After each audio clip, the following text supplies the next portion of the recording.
Hey, what's up, guys? I'm gonna round out these vids here. I'm trying to get back into life in general. Uh, Italiani Brava Gente. Italians are good people, is what it means in English. This is dubbed into English Attack and Retreat.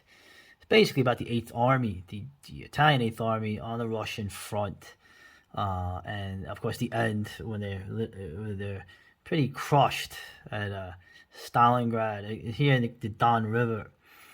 The term is Italians are good people. It refers to the fact that the Italians were, it was always like, yeah, Mussolini and Hitler and the Germans, like we were kind of just in the middle. Our heart wasn't into it. Sort of like trying to alleviate some kind of guilt. Of course, I have different opinions about all that. It would make total sense for the Italians who led the way in anti-communist action. Why the hell would they not go after the Bolshevik empire here? But that all aside, this film, as a Soviet co-production, the scale of this film catches the Eastern Front like I never seen any other film in terms of the sheer scale of it, and shots like this, match shots. There's match shots of this, okay, with the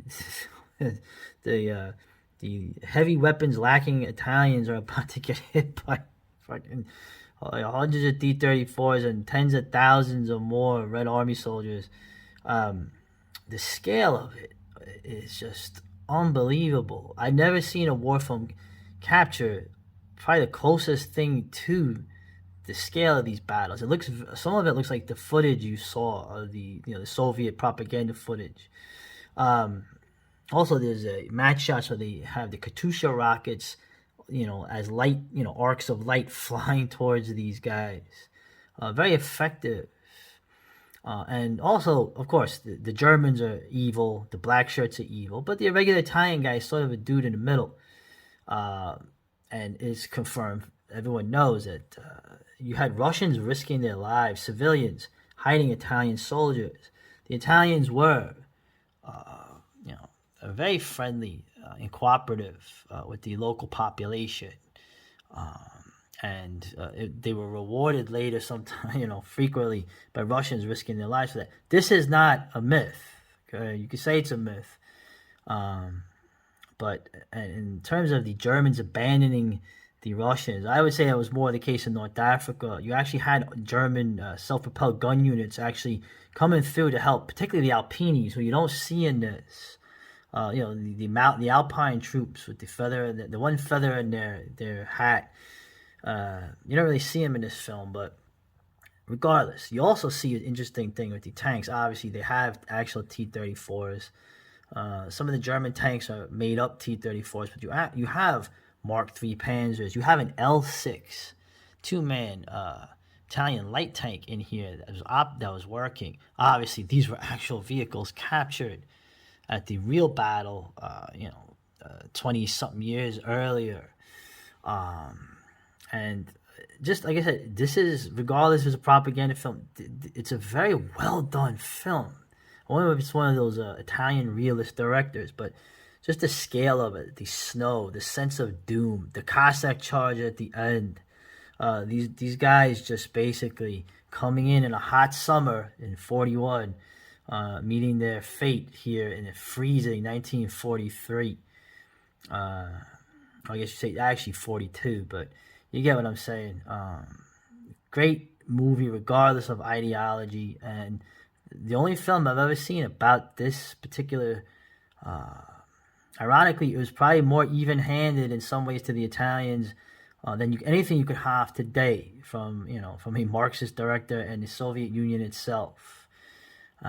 Perhaps it was a bit of a rapprochement trying to bring together the Italians and the Soviets. I don't know, but this was a well done film, I must say.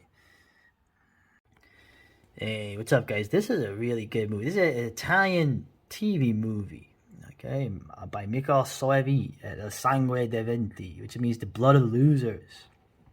Now, Michael Soevi, you know him. He was an assistant to Lucio Fulci. Actually, I think he was an actor in The Gates of Hell. He's the guy whose girlfriend starts throwing up her guts when she sees the evil priest, and then she rips his brains out.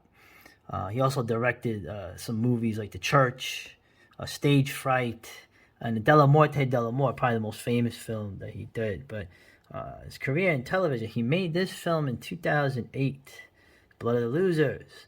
Apparently a controversial film. Now, why was this a controversial film? This is about what happened after the Italian surrender in 43. Okay, the Germans now find, they grab every Italian they can because they don't want these people to turn on them. You have communists, partisans everywhere. You have criminals, probably make up a third of these partisans. Now have a license to kill, rape, and murder. Now the film is controversial. The black shirts are shown mostly as bullies. The Germans are totally inhuman monsters. So it seems like everything should be within the narrative. The German-Italian animosity is a real thing, which I can attest to from different different experiences that I won't relate to it. But this film is still controversial. Why? Because it showed the communist partisans being as, if not more, murderous than the Axis and the Italian Social Republic loyalist forces. This is it was an interesting thing. What happens to this woman at the end? She becomes a black shirt when her boyfriend is killed by American Allied bombing, bombing the hell out of Italy. She becomes a black shirt while her brother is, of course, a red. Okay, although he's from a wealthy family. And ironically, when their parents are murdered by other partisans, the brother has nothing to say. And her fate it's a very sad film. There's a murder mystery in the middle of it, which is like kind of like I could care less about it. But it covers that really brutal aftermath at Italy, literally a civil war. You had many right-wing fascists supporting black shirt Italians pretty much defeated and then galvanized because they were being murdered wholesale by Reds. You can say, well, that's what they get. Well, it depends. In the end, there's no you get what you get. There's no principle. Whose side are you on?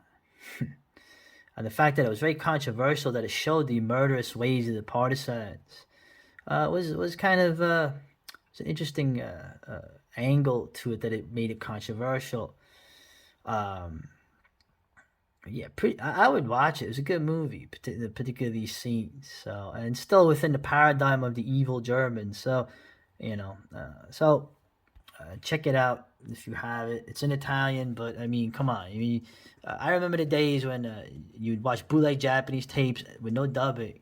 Do you have a brain? You can figure out what's going on. And I think this might be subtitled in English anyway. So, Sangre dei Vinti. Yeah, that's what it feels like, huh? All right, I'm gonna round this out with an interesting website. I wanted to mention this one before, but never got a chance to it. Subscribe to his channel. Very interesting. A man, I assume he's Italian, okay, who's proud to be an Italian, as you can see from Romulus and Remus there, covering the veterans of the Italian army in World War II. And not just, of course, the war technically ends for Italy in 43, but you know that that's not the case.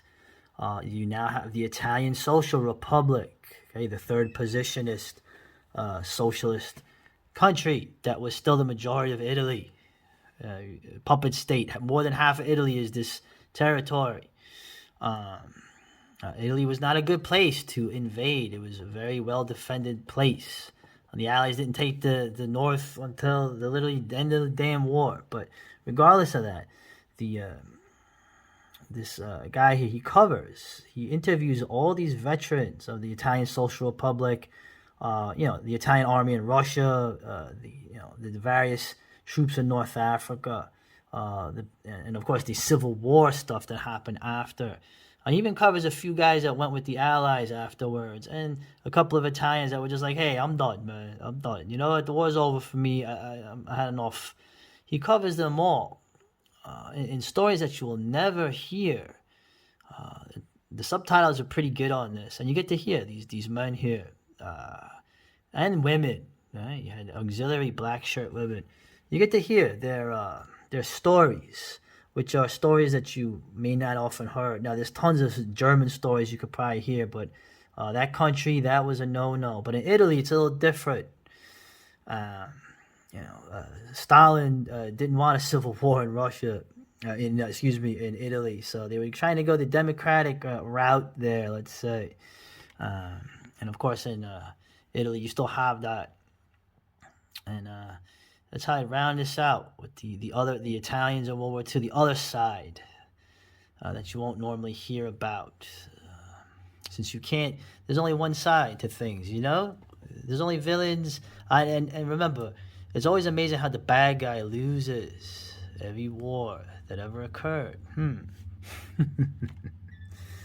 Yeah, so check it out. I guess a few more things I could add in there. A personal anecdote from my grandfather on the Eastern Front. He always spoke highly of the Italians, the Bersagliaries, who were all on motorbikes. Maybe their tanks weren't that great, but their motorbikes were pretty decent. And the Italians were brave as hell. And my grandfather never spoke ill of them.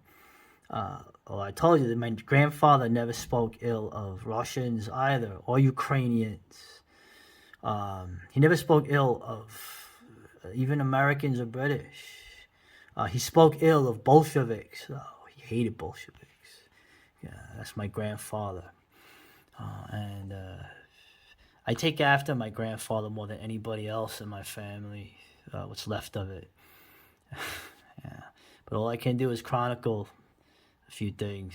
So anyway, check out this guy's site. He's doing some real stuff that's really worthwhile. All right. Later.